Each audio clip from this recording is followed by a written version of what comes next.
여러분, 안녕하십니까? 1월 25일 토요일 넘치는 우리 교회 매일 묵상 시작하도록 하겠습니다. 오늘 본문 말씀은 여호수아 16장 1절부터 17장 6절까지 말씀입니다. 네팔 단기 선교가 오늘이 마지막 날이거든요. 아마 여러분들이 이 영상을 보고 계실 때쯤이면 비행기를 타고 날아가든지, 비행기를 타고 날아갈 시간은 아닌 것 같아요. 아마 태국에 있을 것 같은데, 방콕 공항에 대기하고 있을 것 같습니다. 어쨌든 간에, 그러니까 비행기 타고 슉 날아가는 그런 타이밍이거든요. 그동안 기도해 주셔서 감사드리고요. 또 함께, 여러분들과 단기 선교에 동행한 것이 아닌가라는 마음을 가지고 있습니다. 오늘까지는 한국에서 찍었고요. 이제 26일부터 그 한 주간 있잖아요. 명절 한 주간은 저 네팔 에디션으로 네팔에서 찍을 예정입니다. 26일 주일부터 2월 1일 토요일까지는 네팔 에디션으로 네팔에서 찍은 것들을 가지고 또 편집해서 이렇게 진행하려고 합니다. 네팔에서 이렇게 매일매일 묵상은 안 하는 건 아니지만 찍는 건 참 쉽지가 않더라고요. 그래서 사실 매일매일 찍는 것이 간단한 문제는 아니지만 그래도 우리가 이렇게 네팔 에디션을 특별히 함께 찍으면서 또 이렇게 해보면 좋을 것 같아서 준비하도록 하겠습니다. 오늘 본문 말씀은 누가 나오냐면 요셉 자손이 나옵니다. 1절에 보면요. 요셉 자손이 제비를 뽑은 것은 여리고 샘 동쪽 곧 여리고 곁 요단으로부터 광야로 들어가 여리고로부터 베델 산지로 올라가고 이렇게 이야기를 하거든요. 여러분이 이렇게 이야기 들으면 이해해요, 못해요? 이해 못한다니까요. 우리가 성지순례를 가서 대충이라도 보고 와야 이런 지명들을 들을 때 그렇구나 라고 하는 것을 알 수 있을 것 같다라는 생각이 여러분들도 드시죠? 예, 그렇습니다. 생각해보면 이스라엘 지도를 여러 번 이제 제가 보여드렸는데 여호수아 때 봐야 되는 지도가 있어요. 그리고 열왕기 시대 때 봐야 하는 지도가 따로 있고 포로 시대 때 봐야 하는 지도가 또 따로 있습니다. 그러니 여러분 그 여호수아 시대 때 봐야 할 지도는 이런 지도입니다. 예, 바로 이 지도죠. 저번에 보셨던 지도인데요. 이스라엘 사람들이 어떻게 땅을 나누었는가를 우리에게 보여주는 지도입니다. 우리가 어제 살펴본 지파는 어디였죠? 유다 지파였죠. 유다 지파가 가장 인구가 많았기 때문에 넓은 땅을 차지했고요. 나중에 이 유다 지파가 좀 조정하고 양보해서 유다 지파 안에 시몬 지파가 들어가거든요. 나중에 이 시몬 지파의 정체성이 좀 흐려지는 것도 있습니다. 오늘 우리가 보고 있는 지파는 어디냐면 요셉 지파인 겁니다. 요셉 지파라는 말 들어보셨어요? 아니요? 안 들어보셨죠? 요셉 지파는 없습니다. 요셉 자손이라고 이야기하죠. 요셉 자손이 에브라임과 문하세와 에브라임 요 두 지파로 나눠지게 된 겁니다. 왜 이렇게 나눠지게 됐습니까? 라고 물어보신다면 이 에브라임 문하세, 다시 말해서 요셉의 사람들이 실질적으로 장남의 역할을 했기 때문인 거죠. 그러니까 이 이스라엘의 이런 지파들의 이미지를 잘 알고 있어야 돼요. 혈통적으로 장남은 누굽니까? 르우벤이죠. 르우벤은 이미 요단 동편의 땅을 얻었어요. 그리고 영적인 장자는 누굽니까? 유다라고 볼 수 있거든요. 왜냐하면 유다에서 예수님도 나오셨기 때문에 영적인 장자는 유다라고 봅니다. 출애굽을 하고 이스라엘 백성들이 번영할 수 있도록 했던 실제적인 그 사람이 누굽니까? 요셉이거든요. 그래서 요셉이 이 당시에 실질적인 장자로서의 역할을 했기 때문에 야곱이 요셉에게는 장자의 축복을, 2배의 축복을 주었다는 겁니다. 그래서 이 요셉의 자손, 요셉의 아들 2명을 지파로 나눈 거예요. 그래서 에브라임과 문하세와 에브라임이 되는 겁니다. 뿐만 아니라 므낫세가 형이고 에브라임이 동생인데도 불구하고 형인 므낫세보다 동생인 에브라임을 먼저 축복해 주는 겁니다. 이스라엘 사람들에게는 되게 축복의 순서도 중요했거든요. 그러니까 우리가 일반적으로 생각할 때 루벤이 제일 먼저 받고 그 다음 동생이 받고 이렇게 쭉 해야 된다라는, 그리고 장남이 먼저 받고 그리고 2배로 받고 그 다음에 동생이 받아야 된다라고 생각하는 것이 일반적인데, 하나님께서 이러한 법칙들을 스스로 깨는 것을 보여주시면서 우리의 혈통, 우리의 위치, 우리의 지위, 우리가 가지고 태어난 것들에 의해서 하나님께서 복을 주시는 것이 아니라 복을 주시고 구원을 주시는 건 전적으로 하나님의 은혜임을 우리에게 보여주고 있습니다. 에브라임과 므낫세 중에 에브라임이 먼저 복을 받았어요. 왜요? 에브라임이 뭐 그렇게 훌륭한 일을 하고 대단한 일을 하고 먼저 복받을 만한 일을 해서 누구라도 다 수긍할 만한 그런 사람이어서? 아니요. 그런 말은 나오지 않아요. 그러니까 에브라임과 므낫세에게 먼저 땅이 배분되어지고 축복을 받고 그렇게 한 건 순전히 하나님의 은혜라는 겁니다. 우리도 이렇게 하나님의 은혜로 살아가는 사람들이지 능력으로 살아가는 사람들이 아니라는 거죠. 여기서 참 재밌는 게 있어요.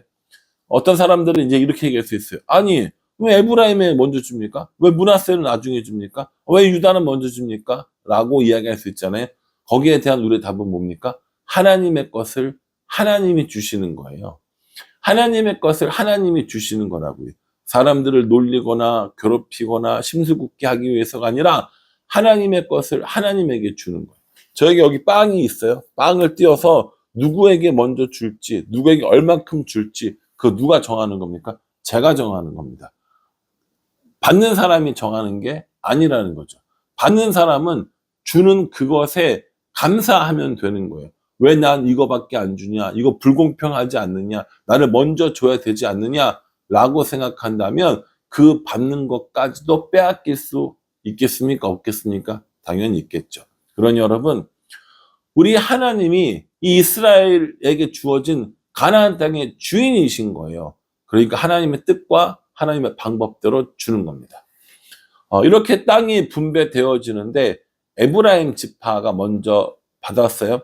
이 에브라임 지파는 땅의 이런 이스라엘의 가운데 부분을 받습니다.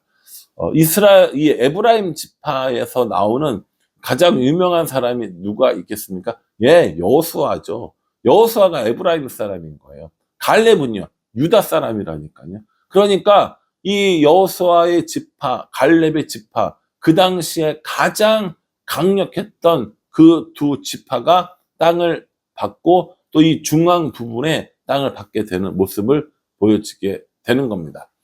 왜 이렇게 하나님께서 지도자들만 편애하셨습니까? 왜 이 지파들만 편애하셨습니까? 이렇게 얘기할 거 아니라니까요. 하나님의 땅을 하나님에게 주신 겁니다.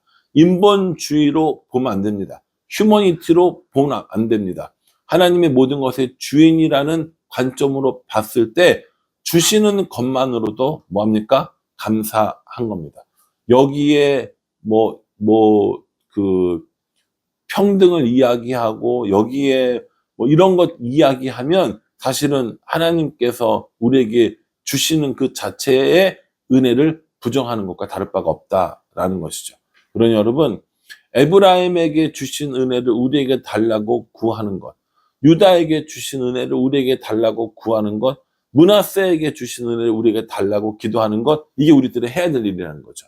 왜 이거밖에 안 줍니까? 왜 이런 순서로 줍니까? 왜 이렇게밖에 안 합니까? 라고 불평하고 불만 터뜨리는 건 우리들이 해야 될 일이 아니라는 것이죠.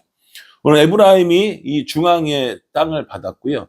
므낫세 지파는요, 요단강 동편에도 있고 요단강 서편에도 땅을 가지고 있습니다. 굉장히 넓은 지역을 차지하는 그런 모습을 보게 되는 것이죠. 그런데 문제가 하나 생겼어요.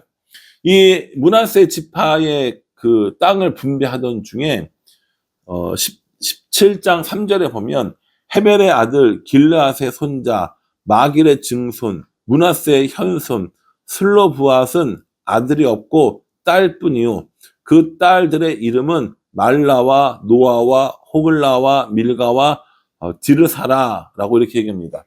슬로보앗이라는 사람의 그 가정을 이야기하는데, 이 가정에는 뭐가 없어요? 아들이 없어요. 아들이 없으면 땅을 분배 받아요, 못 받아요? 못 받는다니까요. 그 시대는 그랬어요. 지금의 잣대로 해서 왜 장남에게는 2배를 줍니까? 왜 딸들에게는 안 줍니까? 성경은 남녀를 차별합니까? 장남에게 더 차별합니까? 이런 식으로 접근하면 곤란하십니다. 그건 문화가 다른 거기 때문에. 어쨌든 이 슬로보앗의 딸들에게 땅이 분배되지 않을 것을 염려해서 이미 민수기 27장에 모세에게 이 부분에 대한 것들을 정리를 해둬요. 광야에서 이미 정리를 해두는 거죠. 그리고 오늘 이 므낫세의 땅이 분배되어질 때 슬로보앗의 딸들이 이 여호수아에게 와가지고 욕을 합니다. 그때 모세에게 이러이러한 약속을 하지 않았습니까? 땅을 준다고 하지 않았습니까? 우리가 잘못해서 된 것도 아니고 딸만 있을 뿐 아들이 없습니다 라고 이야기해서 그 땅을 받는 그런 모습을 보게 되어집니다. 딸들에게 상속권이 주어졌다, 이게 중요한 게 아니라 하나님이 신실하게 약속을 지키셨다라는 것이 더 중요하고요. 하나님의 땅을 하나님의 방법으로 하나님의 사람들에게 나눠줬다, 이게 훨씬 더 중요한 내용이라는 겁니다.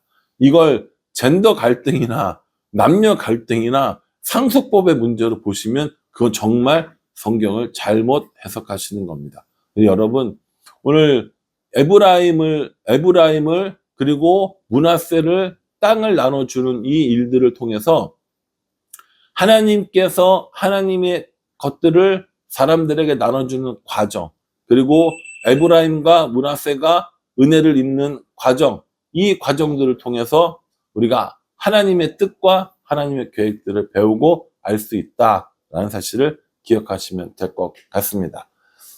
이렇게 하나님께서 이스라엘 땅을 에브라임과 므낫세에 나누어 주시듯이 우리에게도 네팔 땅을 나누어 주시고, 우리가 그 받은 네팔 땅을 품고 기도하는 일이 있었으면 좋겠다, 그런 교회, 그런 성도가 되었으면 좋겠다라는 마음으로 이 말씀을 묵상하게 되었습니다. 넘치는 우리 교회는 먼 어리를 제비 뽑아서 받은 거예요. 그래서 우리가 이 땅을 위해서 기도하고 이 땅이 우리 땅인 줄 알고 마음에 품고 기도하는 것, 이게 우리들이 해야 될 일이라는 것이죠. 여러분들은 어느 땅을 분배 받으셨습니까? 여러분들의 가정, 여러분들의 직장, 여러분들의 학교, 여러분들이 속해 있는 그 공동체가 하나님께 받은 여러분들의 땅, 우리들의 땅이 되어지는 겁니다. 그러니 그 땅을 주신 은혜에 감사하고 그 땅에서 하나님의 나라가 이루어지도록 하는 것, 네팔 땅에서도 하나님의 나라가 이루어지도록 하는 것, 네팔의 중심이신 하나님을 모시고 살아가는 것, 그것이 우리들이 해야 될 일이라는 겁니다. 말하기는 저와 여러분 모두가 우리에게 주신 그 땅을 주신 것에 감사하고 그 은혜에 감사하고 그 안에서 여전히 하나님과 동행하는 삶을 살아가는 우리 모두가 되기를 주님의 이름으로 축복합니다. 기도하겠습니다. 하나님, 에브라임 지파와 므낫세 지파의 땅이 분배되었습니다. 주신 바 그 은혜에 감사하며 그 은혜를 가지고 살아가는 우리가 되게 해주시고, 우리에게도 주신 그 땅이 있음을 알게 하여 주시며, 우리가 하나님께 받은 그 땅, 그곳, 그 사람들, 그곳이 하나님의 나라가 되는 일에 우리가 최선을 다할 수 있도록 은혜 베풀어 주시옵소서. 예수님의 이름으로 기도합니다. 아멘. 여러분 이 말씀 기억하시면서요, 우리에게 주신 땅을 우리가 품고 기도하는 우리가 되기를 바라고, 단기 선교팀을 위해서 그동안 기도해 주시고 또 안전하게 돌아올 수 있도록 격려해 주신 모든 분들께 진심으로 감사드립니다. 내일 또 교회에서 기쁜 마음으로 만나서 함께 즐거운 마음으로 예배 드리기를 간절한 마음으로 기도하겠습니다. 감사합니다.